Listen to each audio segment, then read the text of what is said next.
교회 안에서 신앙생활을 하고 있는 신앙인의 세 부류를 여러 번 말씀을 드렸습니다. 교회 안에는 세 부류의 신앙인들이 있다고 합니다. 하나는 그냥 교인이라는 멤버십만 가진 그런 교인이 있고요. 또 하나는 성도라는 단순한 영혼의 구원을 받은 그런 성도라는 부류가 있답니다. 근데 성경에서 말씀하시는 신앙인의 목표는 교인과 성도가 아니라 제자입니다. 그래서 그리스도의 제자로 살아가는 것이 성경에서 말씀하시는 신앙인의 목표점이고 당연한 어쩌면 그러한 부류가 되는 것입니다. 교인을 넘어서 성도가 성장해서 제자의 사명을 감당하면서 살아가게 되는 것입니다. 오늘 저와 여러분이 참으로 진정한 그리스도의 제자인지 아니면 그냥 성도에 머물러 있는지, 그렇지 않으면 구원의 진리 안으로 들어가지도 못한 교인인지를 돌아봐야 할 것입니다. 우리 모두가 그리스도의 제자로 인정받고 살아갈 수 있기를 주님의 이름으로 축복합니다. 이 제자가 되는 것은 예수님의 이름으로 구원받고 예수님을 바라보며 예수님처럼 예수의 능력으로 살아가는, 주님이 주인 되심, 그 주인 되심 속에 다스림을 받고 살아가는 사명자들을 제자라고 하는 것이죠. 신앙의 연륜과 관계없습니다. 가문이 어떤가 의미 없습니다. 내가 지금 그리스도의 제자인가 아닌가는 예수 안에 있는 자인가 그렇지 않은가를 보고 판단할 수가 있는 것입니다. 우리 모두가 그리스도의 제자로 인정받고 제자로 살아갈 수 있기를 주님의 이름으로 축복합니다. 제자가 살아가는 제자의 삶의 방식과 사역의 방향들을 배워가는 방법들 중에 훌륭한 신앙의 선배를 모델로 해서 배우고 본받는 것은 대단히 좋은 방법입니다. 그래서 오늘 그동안 많이 다루지는 않았지만 대단히 중요한 제자 한 분을 소개하려고 합니다. 그분이 바로 안드레입니다. 안드레. 베드로, 야고보, 요한, 마태 이런 분들은 많이 아는데 안드레에 대해서는 우리가 그렇게 많이 관심 갖지 못한 경우가 많습니다. 성경에서 안드레에 대한 언급은 자주 없습니다. 그러나 그의 신앙과 사역은 많은 교훈을 주고 있는 정말 훌륭한 제자이고 신앙의 선배 사도인 것입니다. 예수님의 12제자 중에 한 명이죠. 그리고 그에게 유명한 그 닉네임은 베드로의 형제라는 이름입니다. 그러니까 과히 안드레의 형제 베드로가 아니라 베드로의 형제인, 베드로의 동생인 그런 갈릴리 출신의 어부라는 거지요. 그런데 이 안드레는 예수님을 가장 먼저 만난 제자 중에 한 명입니다. 그래서 오늘 말씀의 제목을 첫 제자 안드레라고 이렇게 말씀의 제목을 잡았습니다. 예수님의 첫 제자가 바로 안드레라고 학자들은 의견을 함께 합니다.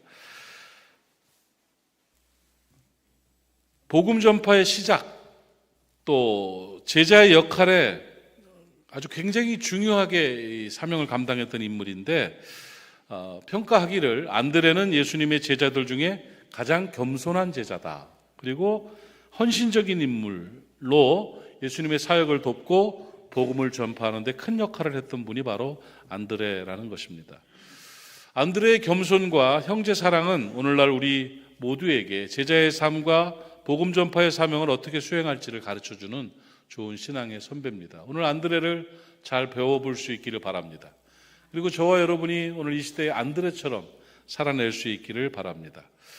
안드레에 대한 기록들이 조금 약간 상충되는 게 있지만 결국은 같은 이야기인데, 안드레는 예수님을 만나기 전에 세례 요한의 제자였다고 합니다. 세례 요한 아시죠? 예수님이 오실 길을 예비하시는 세례 요한의 제자였죠. 요한복음 1장 35절로 37절을 보면 오늘 본문인데요. 또 이튿날 요한이 자기 제자 중에 두 사람과 함께 서 있었다고요. 그러다가 예수께서 건의심을 보고 말하되 예수를 보고 하나님의 어린 양이로다. 구약에서 예언한 그 양이 바로 저분이다 하고 얘기를 했습니다. 그러면서 그 두 제자가 그의 말을 듣고 예수를 따라갔다고. 그러니까 이게 사인이에요. 세례 요한이 이렇게 있다가 두 제자에게 저분이 바로 메시아다 하는 겁니다. 저분 예수님이 메시아다 하니까 이 두 제자가 예수님을 따라갔지요. 요한복음 1장 40절 말씀을 보니까 요한의 말을 듣고 예수를 따른 두 사람 중에 하나는 시몬 베드로의 형제인 안드레였다는 거예요. 그러니까 원래는 처음에는 이 안드레는 세례 요한의 제자였죠. 그랬다가 메시아를 만나고 세례 요한이 소개하고 예수님을 따르는 그런 예수님의 제자가 되었죠. 그래서 예수님을 따르는 제자들 중에 안드레가 첫 번째 제자다 이렇게 평가를 하는 것입니다. 또 그 후에 다른 기록에 보면 마태복음에는 안드레는 갈릴리 바다 근처에서 어부로 일하던 세베대의 아들 야고보와 같은 이 갈릴리 출신의 어부였다고 기록하고 있습니다. 그는 베드로의 형제로 안드레도 함께 고기를 잡았었어요. 고기를 잡던 중에 이렇게 기록하고 있습니다. 마태복음 4장 18절 말씀에 갈릴리 해변에 예수님이 다니시다가 두 형제 곧 베드로라 하는 시몬과 그 형제 안드레가 바다에 금을 던지는 것을 보시니 그들은 어부다. 그러니까 안드레는 어부였어요. 그러면서 세례 요한의 제자였다고요. 그리고는 나를 따라오너라 이렇게 말씀하셨죠. 예수님인 안드레와 또 베드로에게 나를 따라오라고 부름을 주셨고 그들은 즉시 예수님을 따라갔다. 마태복음 4장 20절입니다. 그들이 곧 그물을 버려두고 예수를 따르니라. 이렇게 보면 세례 요한의 제자였고 또 어부였고 예수님의 부름을 받고 예수님께 나아갔던 제자가 바로 누구다? 안드레인 것입니다. 정리해보면 그렇습니다. 안드레는 형 베드로와 함께 고기 잡는 일을 하던 사람이었고 또 거기에 다른 제자들도 있었겠지만 어쨌든 간에 그 어부의 그 직업을 가졌던 사람이에요. 그러면서 어부이면서 세례 요한의 제자로 사역을 하던 사람이었는데 예수를 만나서 예수님의 첫 제자로 부름을 받은 사람이 바로 안드레다 하는 겁니다. 여기까지 이해 가시죠? 딴 생각하는 거 아니죠? 그런 분이에요. 자, 그런데 이 요한복음 1장을 보면 안드레의 성품과 복음의 열정을 알 수 있는 아주 중요한 장면이 하나가 나옵니다. 그러니까 안드레의 첫 번째 사역이 나오게 되는데 여기서부터 이제 정리를 좀 해보면 안드레를 통해서 우리가 배울 수 있는 것이 무엇인가, 안드레를 본받아야 될 것이 무엇인가를 한번 살펴보도록 하겠습니다. 안드레는 예수님을 첫 번째로 따른 제자가 됐고 예수님을 만났습니다. 예수님을 만나고 제일 먼저 한 일이 무언가? 그것은 요한복음 1장 41절에 이렇게 기록하고 있습니다. 그가 먼저 자기 형제 시몬을 찾아 말하되 우리가 메시아를 만났다. 메시아는 그리스도다. 이렇게 말이죠. 이게 무슨 말이냐면 안드레는 예수님을 구주로 믿고 제일 먼저 한 일이 자기 형 베드로에게 달려간 겁니다.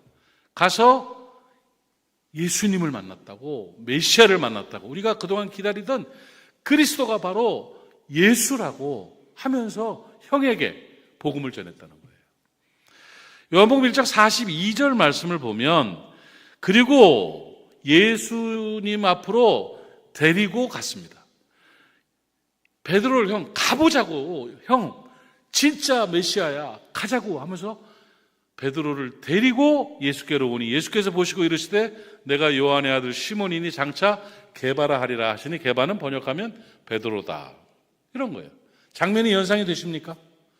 그러니까 안드레가 예수님을 만났고 예수 그리스도를 구세주로 믿게 되고 제일 먼저 한 일이 형을 쫓아간 거예요. 형을 찾아가 가지고는 형에게 형 내가 예수를 만났어. 메시아를 만났다고 구세주를 봤다고 가자고 하면서 형을 끌고 가서 전도를 한 거예요. 베드로는 결국 나중에 뭐가 됩니까?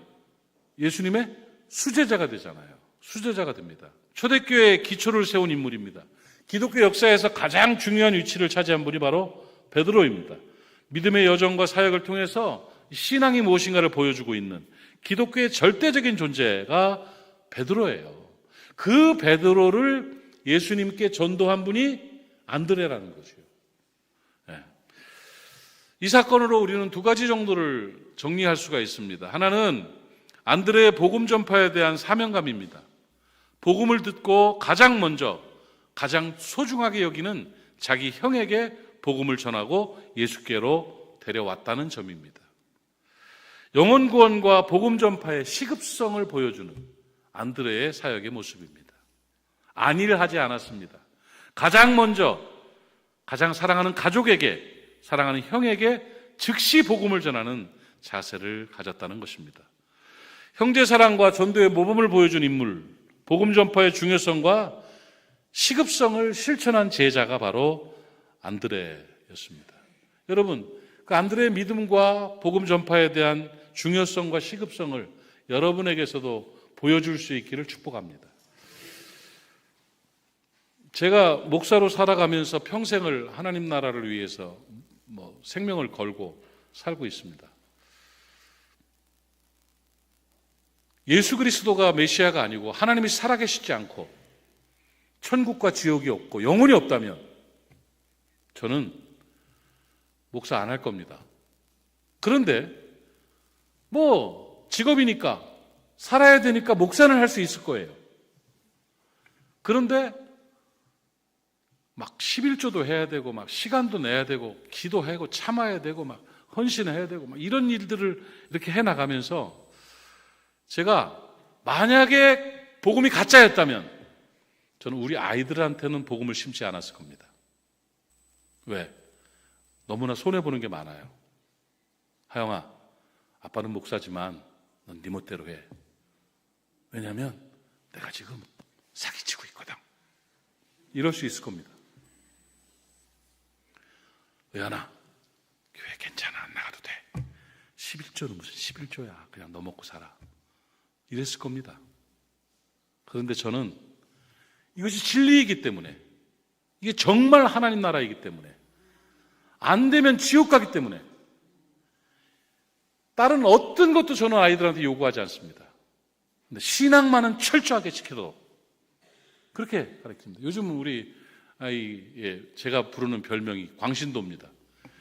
교회 일을 얼마나 열심히 하고 사명을 감당하는지, 너 광신도냐? 광신도? 막 이러면서 놀리면서 기뻐하고 있습니다. 가족이라는 게 그렇습니다. 진짜니까 나는 우리 아이들에게 생명을 심어줍니다. 여러분 안에 예수 진짜가 있다면 가장 사랑하는 사람들에게 먼저 전하는 것, 가장 중요하게 여기는 것이 복음의 시급성입니다. 안드레는 그걸 했다는 겁니다. 다른 건 몰라도 우리 엄마가 지옥 가면 안 되잖아. 다른 건 몰라도 우리 손주들이 내가 하고 있는 사이에 지옥으로 빠지면 안 되잖아. 우리 형제들이, 내 자식이 지옥 가면 안 되잖아. 어떤 일이 있더라도 신앙만은, 영혼의 구원만은, 복음만은 지킬 수 있도록 해줘야지 하는 마음을 가져야 합니다. 내가 진짜라면, 내가 예수를 믿고 있다면, 내가 천국 가는 사람이라면 안드레와 같은 복음의 시급성을 가지고 가장 사랑하는 가족에게 복음을 전하는 건 당연한 일입니다. 깨달음이 있기를 바랍니다. 안드레는 복음 전파의 중요성과 복음 전파의 시급성을 보여준 중요한 제자인 것입니다. 그렇게 복음의 전도를 받은 베드로는 예수님의 수제자가 됩니다. 여러분, 가만히 한번 생각해 보셨습니까? 베드로와 안드레, 형과 동생인데 베드로와 안드레는 형제지만 성격이 많이 달랐습니다. 안드레에게는 차분함과 꼼꼼함이 있었습니다. 그런데 형인 베드로에게는 적극성과 리더십이 있었습니다. 성경에 나타난 베드로의 기록을 보면 늘 앞섭니다. 늘 나섭니다. 그러다가 책망도 받고 그러다가 칭찬도 받는 성격입니다. 그러나 결국은 수제자가 돼서 제자들을 통치하고 제자들을 이끄는 자가 됩니다. 형 베드로는 늘 나서고 앞섰습니다. 그런데 안드레는 어려서부터 늘 형의 뒤치다꺼리를 하면서 형을 돕는 그런 스타일이었습니다. 어려서부터 그랬던 것이 당연할 것입니다. 어쩌면 안드레는 형에게 치이면서 자랐을 것이 분명합니다. 아마도 어릴 때부터 경쟁심이 있었을 것입니다. 그럼에도 불구하고 안드레는 늘 경쟁하던 그 형을, 자기보다 늘 앞섰던 그 형을 예수님께 소개하고 또 형을 앞세웁니다. 아마도 안드레는 알고 있었을 겁니다. 첫 제자인 자기보다 형인 베드로가 자기 위치를 앞서서 더 리더의 역할을 감당하게 될 것이고, 자기는 또 형 밑에 또 치임을 받아야 될 거라는 것을 안드레는 알고 있었을 것입니다. 그렇지만 그럼에도 불구하고 안드레는 복음과 사역에 무엇이 더 합당한 건가를 깨닫고 인정하고 형을 앞세우는 그런 겸허하고 지혜로운 성품의 사람이었던 것입니다. 제가 한 10여 년 전에 충격적인 말을 들었었습니다. 이 사람 형제라는 게 다 그런 것 같습니다. 우리 동생의 남편이 저한테 심각하게 상의를 하는 거예요. 뭐냐 그랬더니, 형 동생이, 내 친동생이 있지 않습니까? 어릴 때부터 형에 대해서 늘 마음에 치이고 늘 불편하고 공격성을 가지고 있었다고 그 얘기를 해요. 그래서 왜? 그랬더니 형과 자기는 너무 달랐다는 거예요. 마치 나는 베드로 같았고 그는 안드레 같았던 그런 모양입니다. 그래서 나를 보기가 싫다고 그럴 정도로 그렇게 얘기를 하더래요. 그렇게 고백을. 그래서 그러냐 가만히 생각해보니까 그래요. 저는 늘 앞서 있었고 리더를 했고 싸움도 잘했고 그랬었는데, 이 친구는 내가 1살 차이임에도 불구하고 나한테 존댓말을 할 정도로 그렇게 살아왔던 건데, 근데 그건 전혀 몰랐죠. 그걸 보면서 내가 그렇구나 하는 생각을 했는데, 말씀을 준비하면서 그 생각이 번뜩 나는 거예요. 형제가 경쟁심이라는 게, 또 나서고 앞서는 사람이 있으면 그 뒤에서 눌려있는 그런 모습은 극복하기 힘든 어떤 그런 가족 간의 그런 관계일 수도 있겠구나 하는 생각을 했어요. 그래서 그럼에도 불구하고 위대한 것은 안드레가 그걸 극복했다는 겁니다. 복음을 위해서는, 영혼의 구원을 위해서는 내 위치가 우선 가치가 아니라는 거예요. 내 만족도가 우선 가치가 아니라 그 무엇보다도 제자 공동체가 잘 되려면 안드레인 내가 리더가 되는 것보다 형인 베드로가 리더가 되는 것이 아마 옳다고 여길 수도 있었던 것입니다. 안드레를 통해서 영혼 구원과 복음의 전파에 관한 시급성과 함께 우선 가치, 영혼 구원과 복음 가치의 우선 가치를 두는 이런 자세도 필요합니다. 여러분, 제일 중요한 게 뭡니까? 사람 지옥 가지 않는 겁니다. 교회가 제일 중요하게 여겨야 될 게 뭡니까? 전도하는 겁니다. 복음 전파하는 겁니다. 예수 믿고 구원받게 하는 겁니다. 여러분, 교회 공동체는 개교회가 아닙니다. 이거는 사탄의 전략입니다, 여러분. 이 모리아교회는 여러분 것이 아닙니다. 모리아교회는 하나님께서 세우신 대한민국의 전 세계의 공교회의 한 기관입니다. 그렇기 때문에 연합사역이 되어야 되는 것이고, 그렇기 때문에 우리 교회가 손해를 보더라도 내 교회가 아닙니다. 하나님 나라입니다.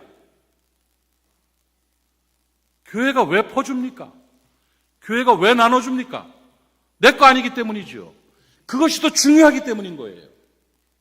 이 안드레적 사고가 대한민국을 아름다운 하나님의 나라로 세워가는 권세가 되는 것임을 여러분 깨닫기를 바랍니다. 가족 간에도 마찬가지입니다. 뭐가 제일 중요합니까, 여러분? 복음입니다. 복음입니다.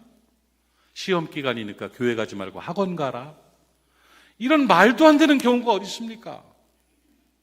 이거는 말도 안 되는 겁니다. 바쁘면 좀 쉴 수 있지. 아닙니다, 여러분.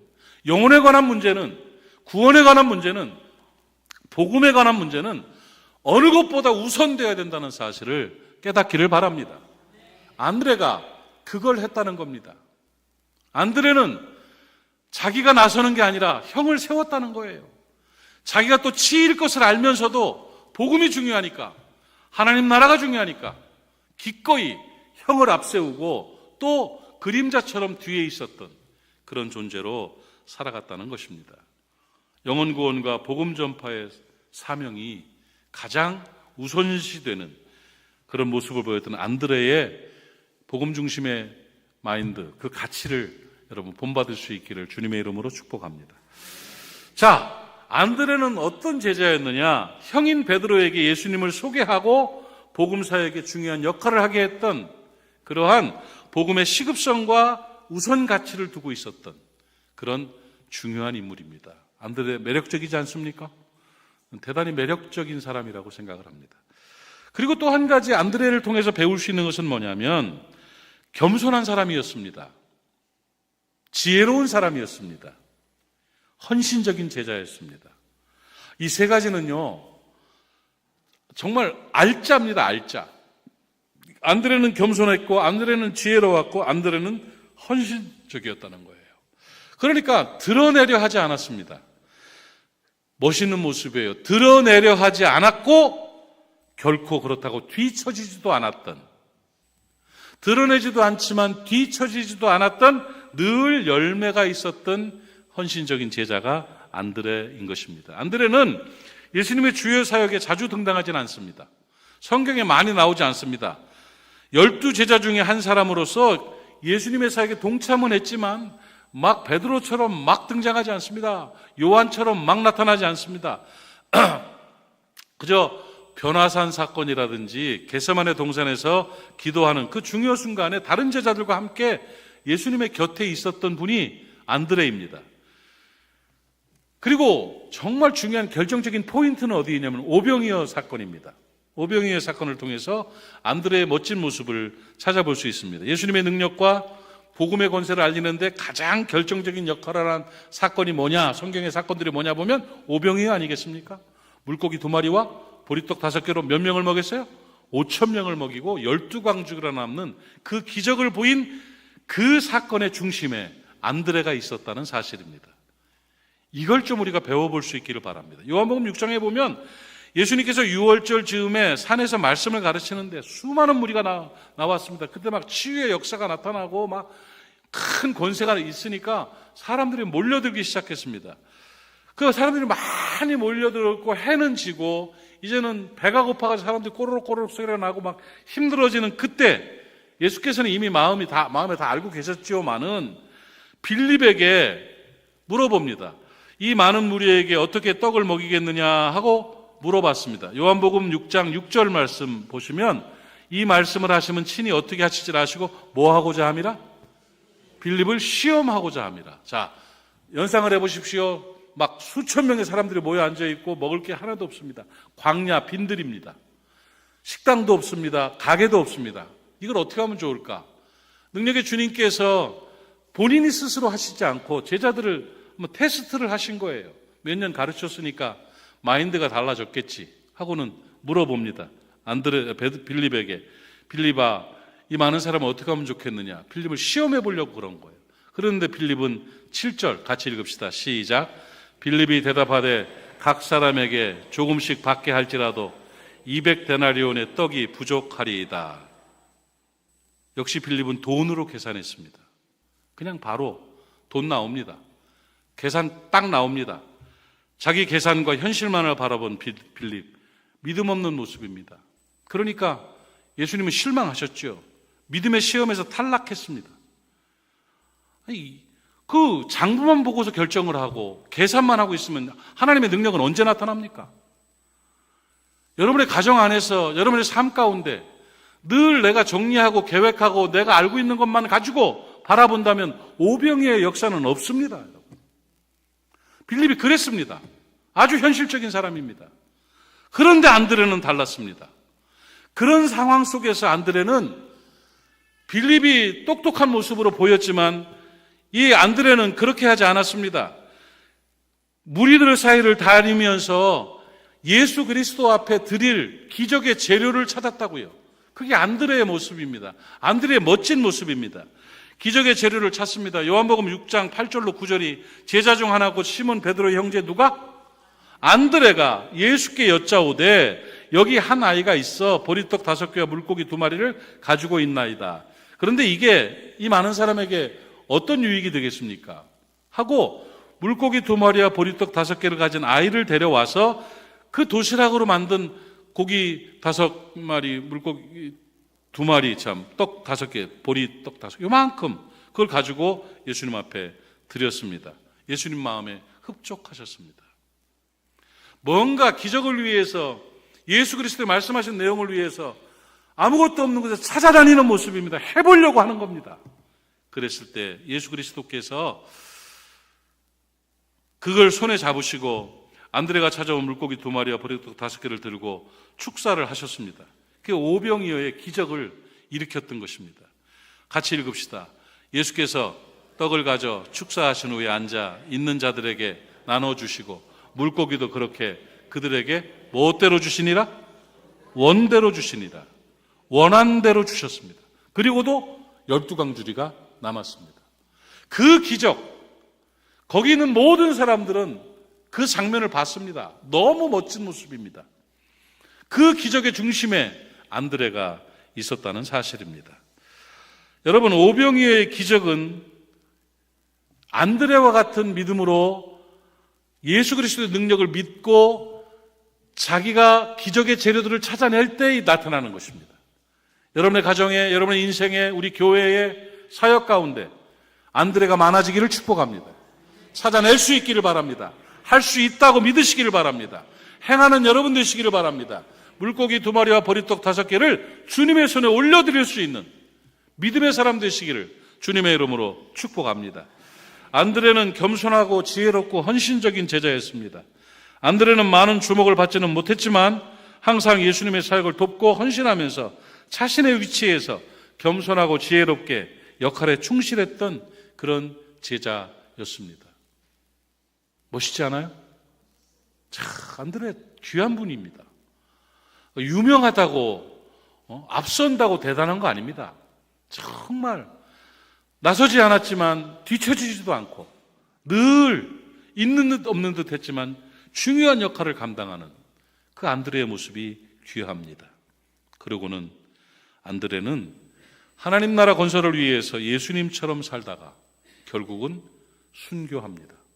그 순교 장면도 아주 범상치가 않습니다, 여러분. 안드레는 그리스라는 땅의 파르키티아 지역에서 복음을 전하다가 십자가형을 당했습니다. 십자가의 처형을 당했습니다. 예수님과 같은 방법으로 죽겠다고 선택을 했을 것입니다. 지금 이 장면이 이제 그림으로 그린 십자가에 처형되는 안드레가 순교당하는 그런 장면입니다. 그런데 이 십자가의 모습이 여러분 조금 다르지 않습니까? X자형 십자가입니다. X자형 십자가로 안드레가 처형을 당했습니다. 이 X형 십자가, 지금 이게 이제 X자형 십자가, 안드레의 십자가를 그려놓은 모습인데, 이 X자형으로 되어 있는 십자가를 안드레 십자가라고 부릅니다. 실제로 안드레 십자가. 또 거꾸로 된 십자가가 있죠. 거꾸로 된 십자가는 베드로 십자가라고 합니다. 베드로는 십자가에 거꾸로 순교를 당했죠. 그리고 이 X자형 십자가는 안드레 십자가인 것입니다. 순교의 전통에 따르면 안드레는 죽음이 임박해서까지 복음을 전파하고 신앙과 사명을 지키기 위해서 싸웠다고 전해집니다. 그리고 죽음을 선택할 때 예수님처럼 십자가에 죽고 싶다고 그렇게 해서 십자가형을 받으셨습니다. 그런데 왜 하필이면 X자형이냐?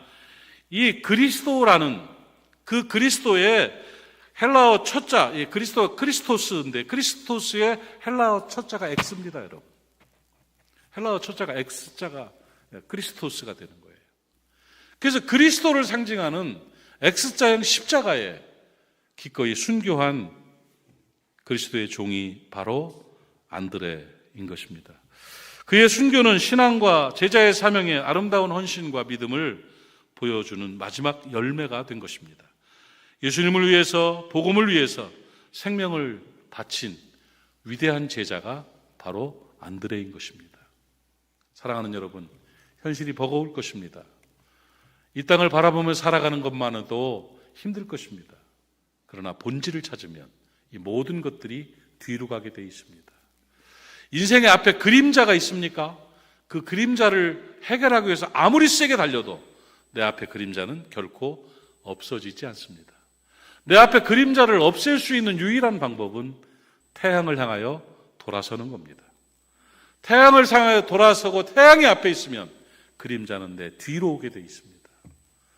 인생의 버거운 여정들과 우리가 해야 될 여러 가지 상황들 속에서 허덕거리면서 버겁게 그것을 해결하려고 달려간다고 해서 해결되지 않습니다. 본질을 찾으십시오. 예수 그리스도를 바라보십시오. 태양을 향해서 여러분 등을 돌리십시오. 태양을 바라볼 때 그림자는 뒤로 가고 위대한 역사가 나타나게 되는 것입니다. 오늘 우리의 모델, 신앙의 선배이신 안드레를 배웠습니다. 안드레와 같은 모습으로 바르게 사셔서 복되게 열매 맺는 존귀한 주의 제자들 되시기를 주님의 이름으로 축복합니다. 기도합시다. 하나님 아버지 은혜를 감사합니다. 오늘 아침에 하나님께서 우리를 사랑하셔서 예배할 수 있도록 은혜 주시고 예배를 통해서 하나님을 만나게 하시며 안드레를 배울 수 있도록 은혜 베풀어 주시니 참으로 감사합니다. 아버지 하나님, 우리가 안드레처럼 살아갈 수 있기를 바랍니다. 안드레의 모습이 우리 안에 재현될 수 있도록 성령으로 함께하여 주시옵소서. 우리 안에 성령의 충만함을 허락해 주시기를 원합니다. 성령님 환영합니다. 인정합니다. 모셔드립니다.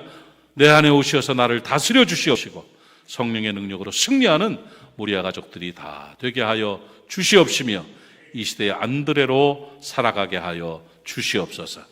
예수님의 이름으로 기도하옵나이다. 아멘.